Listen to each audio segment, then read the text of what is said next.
Willkommen zu dieser technischen Anleitung zum Lenovo ThinkPad. Wir sind Kelatos Informatiker, Spezialisten für technische Reparaturen. Wir holen dein Gerät direkt bei dir zu Hause ab, führen eine kostenlose Diagnose durch und schicken dir einen Kostenvoranschlag, bevor wir reparieren. Keine Anrufe, keine Fahrten. Wir befinden uns in der Calle Joaquín María López 26, Madrid. Bequem, transparent und professionell. Link in der Beschreibung. Dein Lenovo ThinkPad macht komische Geräusche?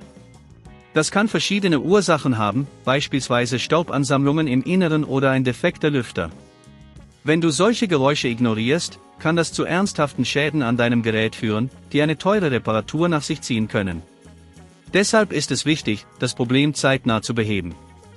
Für diese Reparatur benötigst du einen Kreuzschlitzschraubendreher, eine Pinzette, einen Staubsauger mit einer feinen Düse und eventuell eine neue Lüftereinheit, falls der Lüfter defekt ist.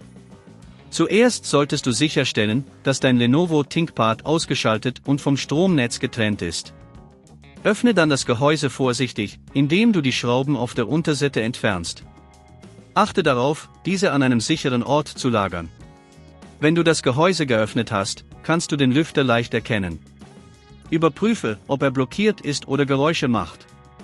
Wenn du den Lüfter entfernen musst, achte darauf, die entsprechenden Kabel vorsichtig abzuziehen und die Schrauben zu lösen.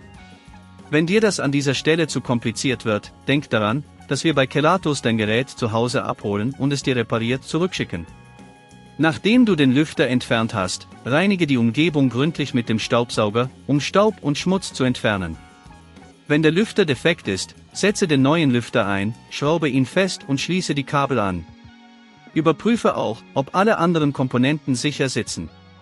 Schließe dann das Gehäuse deines ThinkPads wieder. Stelle sicher, dass alle Schrauben wieder an ihrem Platz sind und das Gerät richtig verschlossen ist. Nun kannst du das Gerät wieder einschalten und überprüfen, ob das Geräusch verschwunden ist. Sollte das Problem weiterhin bestehen, könnte eine tiefere Diagnose notwendig sein.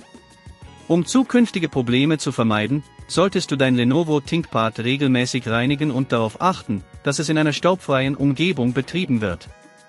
Wenn du kein Risiko eingehen willst, bei Kelatos holen wir dein Gerät ab, reparieren es und liefern es dir nach Hause, in der ganzen Schweiz. Link in der Beschreibung.